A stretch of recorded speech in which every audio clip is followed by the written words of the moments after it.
Porter versus State. When governments enter the world of commerce, they are subject to the same burdens as any private firm or corporation. U.S. versus Burr. Banks of the United States versus Planters Bank of Georgia. Every government, agency in the United States, every police department, every sheriff's office is a corporation. They all have Dun & Bradstreet's numbers. You can look it up on Dun & Bradstreet website, and you'll find they have a Dun & Bradstreet. Every city has a corporate limits, incorporated cities. They're all governments. So what this is saying, Porter versus State, when governments enter the world of commerce, governments becoming corporations, they've entered the world of commerce, they are subject to the same burdens as any private firm or corporation.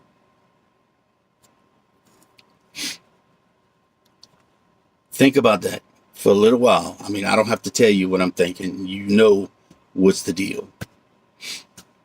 Shapiro versus Thompson.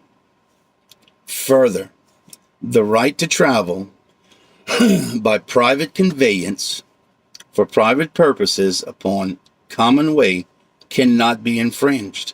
No license or permission is required for travel when such travel is not for the purpose of commercial profit or gain.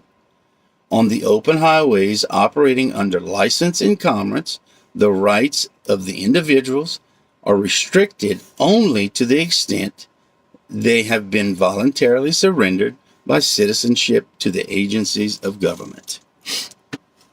Voluntarily surrendered. Do you know you surrendering your right to travel? You ever told when you go to DMV, I need to do this for full disclosure. I need to tell you, you don't need a driver's license if you're not driving commercially, for hire, driving people, whatever. No, they don't tell you that. It's null and void. It's ridiculous. It's clear as day. There's tons of case laws that state you don't need a license, forced insurance, or registration, or license plate, period. Poindexter versus Greenhow. Brady versus U.S. Waivers of constitutional rights. Not only must they be voluntary, they must be knowingly, intelligent acts done with sufficient awareness. There it is. Never have sufficient awareness. Fraud. And you work at Walmart, and you work in the automotive department, and there's a manager there, and he said, I'm going to pay you X amount of dollars per hour, and you have to show up here and put hours in as I say. And you go, okay, I agree to that. Now, what if the automotive guy tells you, I want you to show up on Sunday night at 2 o'clock in the morning when the store is not open? You could go to the manager of the Walmart store and say, this guy's trying to make me come in when we're not open. That's against your policy. The automotive manager cannot make you do something that's outside the jurisdiction of the Walmart store. Now, the Walmart store is in Detroit. This is a corporation. So now Walmart, because it's in Detroit, has to obey the rules of Detroit. Now, outside of Detroit is Michigan. It's a corporation. And Detroit is subject to the laws of Michigan. Now, Michigan is inside what is called the USA.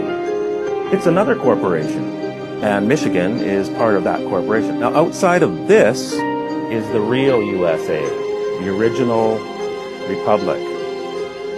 Unfortunately, they sound the same. So people think that they're here when they've agreed to be in here. Just like you agreed to go here. And there's people that are wondering why the Constitution doesn't work in courts. Because the courts are here. So when you bring the Constitution in, they're going, that has nothing to do with us. You think you're here, but you're actually here. And that's the biggest problem. What you have to understand is this is subject to this. You just got to approach it in the right way. They don't tell you this, though. You're assuming you're here, and they will let you think that, but you're actually here. And you're there by agreement, just like Walmart.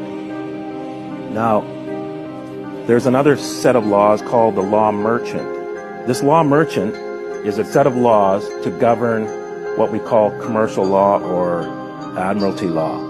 Outside of this USA, and actually part of this Republic of USA, which is the original, this is where the Constitution is what's called the common law. So the United States was founded on the common law, as was Canada, and they are still both functioning, but you got to know how to invoke them. So once I understood this, and I learned a little bit about a law merchant, and then I knew that Canada was a corporation, and I knew that the courts were just another corporation inside that, I started treating them like that.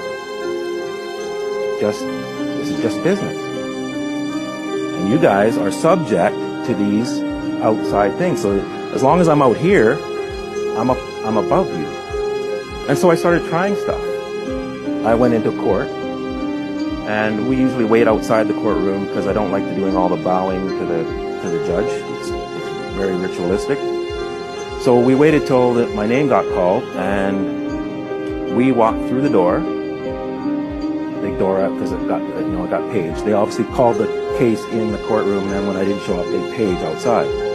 So we walked through the courtroom, and as I'm walking into the courtroom, the judge is running off the bench. Full flight. Cape blowing, out the door, and I went, what was that? Basic idea of how a jurisdiction works. This is you.